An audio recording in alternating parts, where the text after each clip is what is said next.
Hello everyone and welcome to cricket पर। अब कल जो है चौथा दिन स्टार्ट हो जाएगा इंडिया वर्सेस इंग्लैंड का Uppal stadium, Rajiv Gandhi international stadium में।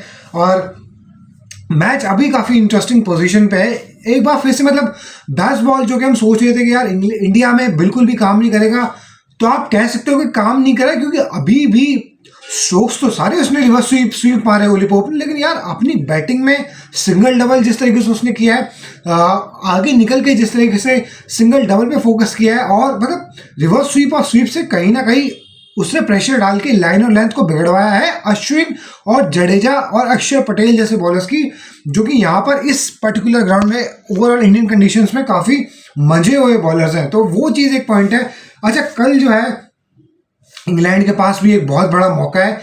इंग्लैंड के पास जो पाने के लिए है ना यार, उससे ज़्यादा मैं समझता हूँ कि इंडिया के पास खोने के लिए है, क्योंकि अगर 190 रन की लीड लेके हम अगर यहाँ से हार जाते हैं तो यार फिर फ़ायदा नहीं है ना। फिर जो हमने इतना अच्छा स्टार्ट लिया, जिस तरीके से हमने 436 रन बनाए, और उसके बाद अब भी अगर इंग्लैंड जो है कंटेंशन में है 190 रन की लीड के बाद, तो इससे पता चलता है कि यार अगर आप बैस बॉल ना बोलो, पोप बॉल बोल लो, या फिर कुछ भी और बोल लो, लेकिन इंग्लैंड ने एट द एंड अभी तक काफ़ी अच्छी क्रिकेट खेली है।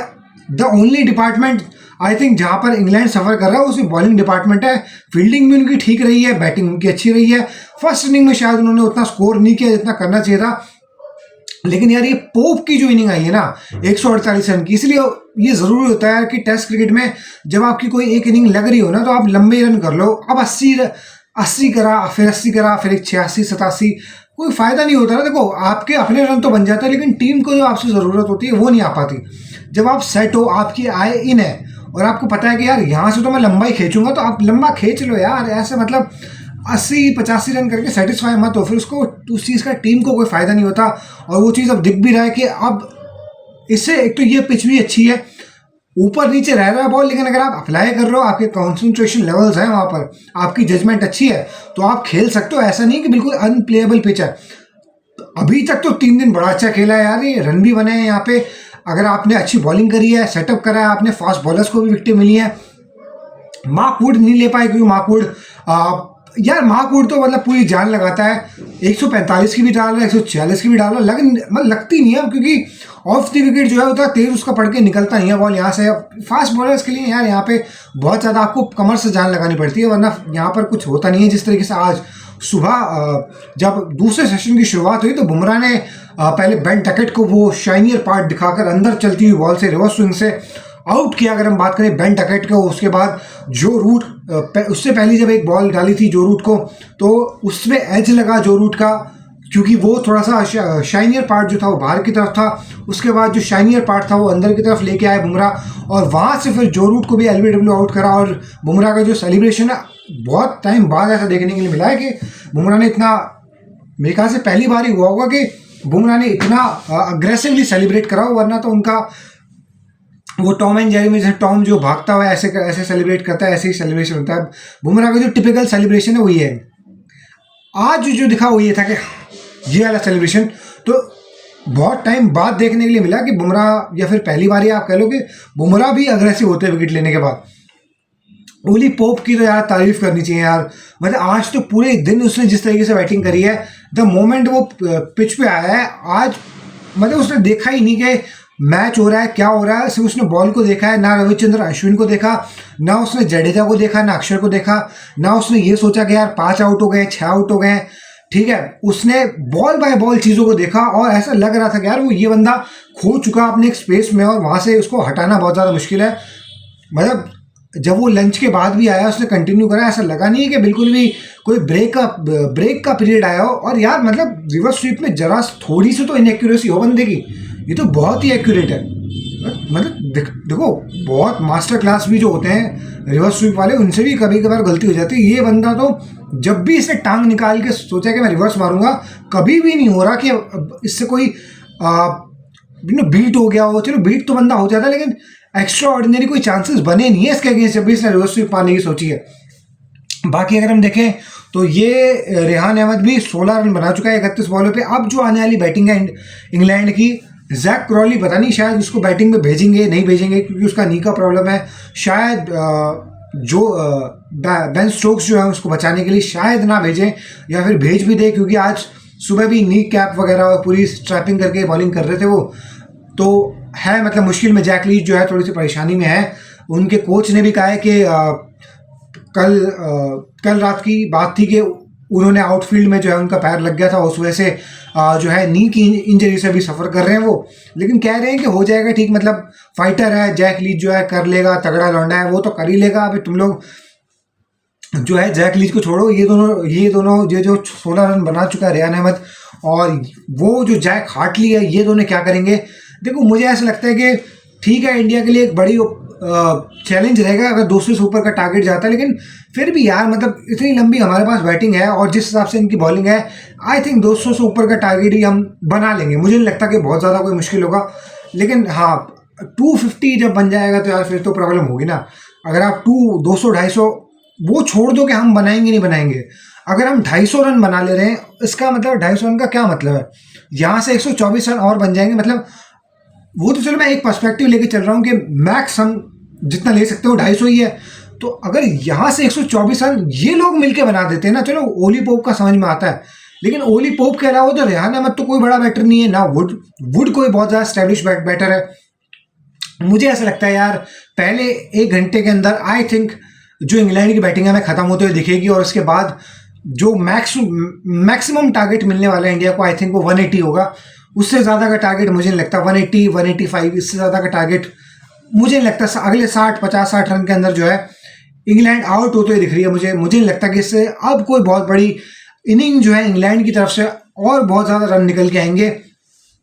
बाकी यार अगर आपको टुच्ची बॉलिंग करनी है, अगर आपको कोई माइंडसेट नहीं है, अगर आप अपने होम टीम होने के बाद, अपनी फेवरेबल कंडीशन होने के बाद भी अगर आप डर जाओगे और आपके पास कोई स्ट्रेटेजी नहीं होगी, ओली पोप रन बना रहा होगा, आप उसका मुंह देख रहे होगे और बॉडी लैंग्वेज आपकी डाउन होगी, तो उससे तो कुछ नहीं होना। एट द एंड वही है कि जिस तरीके से इंग्लैंड ने आज सुबह आकर एक तो जडेजा थोड़ा सा डिफेंसिव भी रहा, ठीक है। आई थिंक शायद अक्षर को भी इतनी स्ट्राइक मिली होती, अक्षर थोड़ा सा और अग्रेसिव खेलता।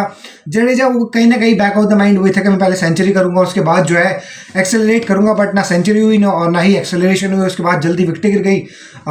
रूट का जो है मतलब जो उन्होंने रूट ने इतनी मेहनत करी थी, तो फाइनली रूट को फिर उस चीज़ को रीप कर पाए, वो रिवॉर्ड को रीप कर पाए और विकेटें मिली, और एक पॉइंट ऑफ टाइम पे तो हैट्रिक भी मिलने वाली थी भाई जो रूट को, तो वो वाला पॉइंट है। लेकिन अब यहाँ से कम कोशिश करनी चाहिए इंडिया को कि कल सुबह आके ज़्यादा ड्रामेबाजी, ज़्यादा सारे मतलब अब कर लिए ना इन लोगों ने अपने रन। यार 150 वो ओली पोप कर चुका, ये रेहान अहमद 16 कर लिए, अब इनकी इतनी औकात है, बस अब इनको जल्दी चलता करो। अब इतना तुम लोग अगर इनसे मजे लोगे तो फिर तो घुस जाएगा मैच, और फिर ये मैच घुसेगा कोई बड़ी बात नहीं, पूरी सीरीज ही घुस जाए।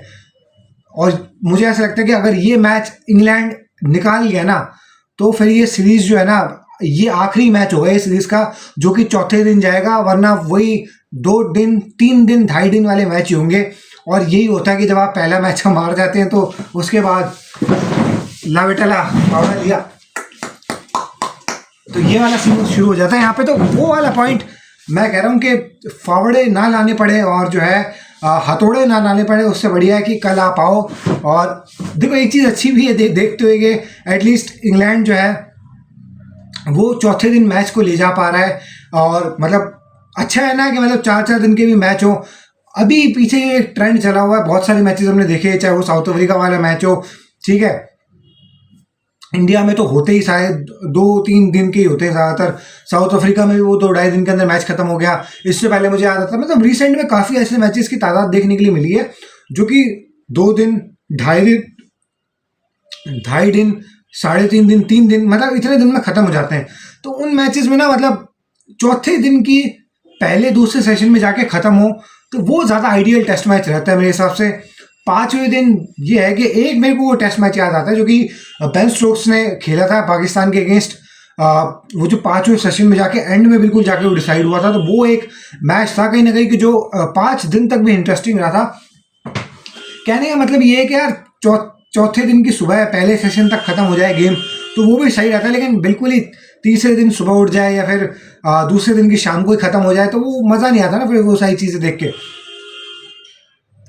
और अभी अगर मैं बात करूँ तो यार देखो मतलब शुरुआत में ही इंग्लैंड ने ना थोड़ा सा जो अग्रेसिव स्टार्ट ये मिल जाती है ना, कम से कम इंग्लैंड को एक प्लेटफॉर्म मिल जाता है। और ये चीज़ मुझे ऐसा लगता है कि अब दोनों कप्तानों को पता है कि अगर बेन स्टोक्स को भी पता है कि अगर रोहित शर्मा और जायसवाल आएंगे तो वो अटैकिंग खेलेंगे इस तरीके से।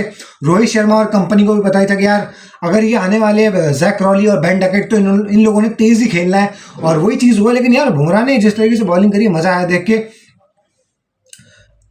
अगर यहाँ से हार गए ना तो फिर ये सिर्फ शर्मिंदगी वाली बात होगी कि यार हम अपने घर में 190 रन की लीड लेने के बाद हार जाएंगे, और फिर सीरीज ना, फिर अगर इंग्लैंड ये वाला मैच जीत गई पहले वाली तो काफ़ी ब्राइट चांसेस होंगे यार उनके पास कि सीरीज जीतने के। फिर मुझे ऐसा लगता है कि इंग्लैंड के पास और एक्टिवली अपने ऑप्शंस को फिर वो यूटिलाइज करने के लिए देखेगा। अभी तो चलो ये है कि करने ही पड़ेंगे, लेकिन अगर मैच वो जीतते हैं तो फिर तो और एक्टिवली वो देखेंगे कि यार किसको हम जो है अकोमोडेट करें। बेन स्टोक्स को ले आए, अगर हम ओली रॉबिन्सन को मौका दें या फिर जेम्स एंडरसन को हम मौका दें, तो वो सारी चीज़ें भी फिर इंग्लैंड देखेगा। जो रूट अब मेरे ख्याल से अब शुरुआत में ही फेंक देंगे बेन स्टोक्स। मैंने तो उस दिन भी कहा था कि जब लंच पे, जब मैं आखिरी सेशन पे आया था, अगर मैं बात करूं दूसरे दिन के, तो नहीं पहले दिन के आखिरी सेशन में, तो मैंने ये बात कही थी कि यार बेन स्टोक्स को कोशिश करनी चाहिए थी कि पहले रूट को बॉलिंग दे दे। ये हार्टली का तो मतलब हलवाई बना दिया था बुरी तरीके से मार के जायसवाल ने। सारी उसने जो भी इसका अग्रेशन था सारा उसने हार्टली पे ही उतार दिया भाई। तो वो वाला पॉइंट था। हार्टली और ये रेहान अहमद जो है शायद हमारी गलतियों की वजह से अपने विकेट निकाल लें।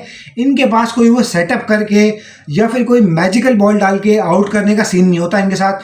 बहुत मतलब अगर ये विकेटें ले भी रहे हैं ना तो इन्होंने कुछ कमाल नहीं करा है। ऑफ द पिच उन्होंने बहुत ज़्यादा सरफेस को बहुत ज़्यादा अच्छा यूटिलाइज करा हो, वाइड हो तो क्रीज जाके डाली हो, कुछ नहीं। वही टटुओं वाली बॉल इन्होंने डाली है और हमें बस शौक चढ़ा हुआ है कि 80-85 करो, उसके बाद उठाकर चढ़ाकर आउट हो जाओ। और कभी कभार तो हम 20-25 रन में भी खुश हो जाते हैं।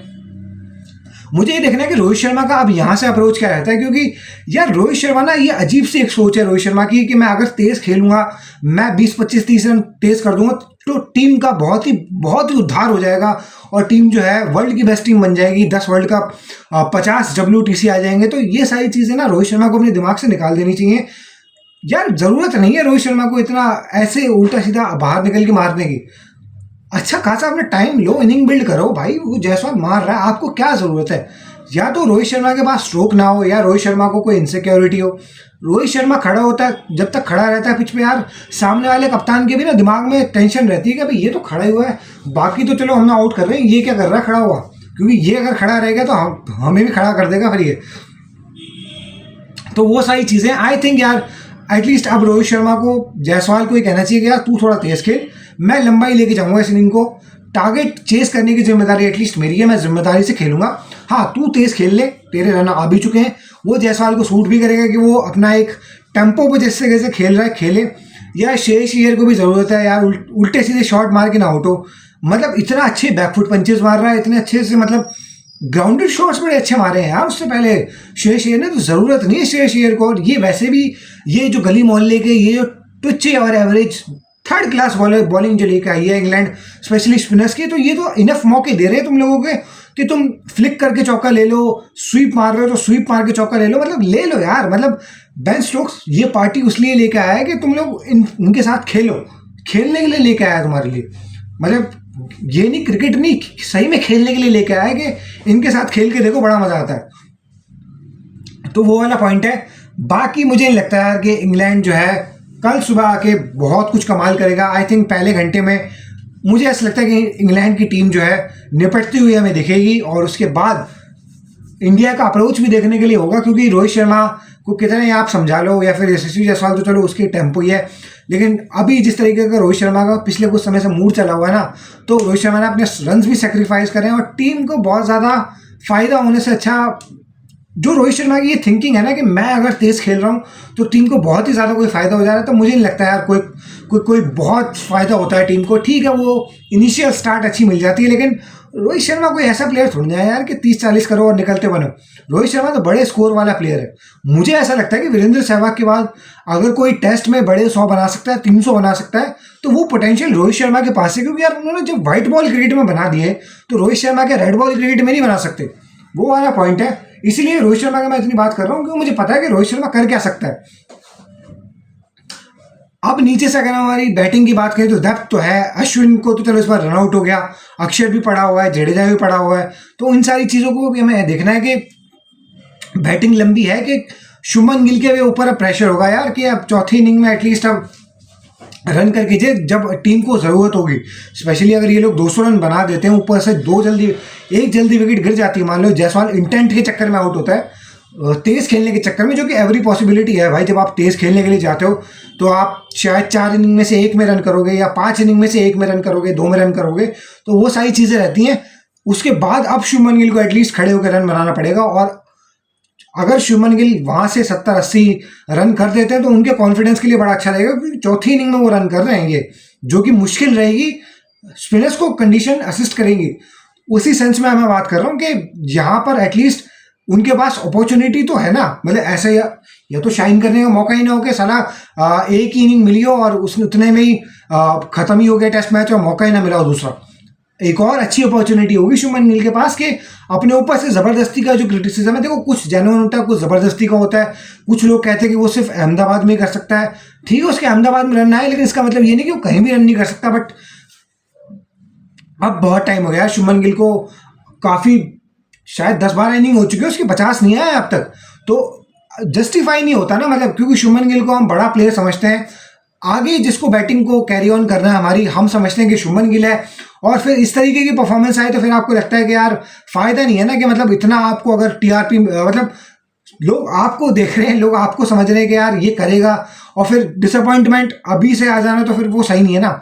तो यही था गाइस वीडियो में। अगर आपको वीडियो पसंद आई तो वीडियो को लाइक कर दीजिएगा, चैनल को सब्सक्राइब कर दीजिएगा, एंड वीडियो को शेयर कर दीजिएगा। मिलते हैं अब आपके साथ जब लंच हो जाएगा, और होपफुली इंडिया वहाँ पर जो पहला सेशन है एटलीस्ट वो अपने नाम करेगा, क्योंकि आज के तीसरे दिन में इंग्लैंड ने पहला जो सेशन है वो अपने नाम करा, दूसरा सेशन इंडिया ने जीता, और तीसरा सेशन जो है फिर से इंग्लैंड ने अपने नाम करा। Thank you.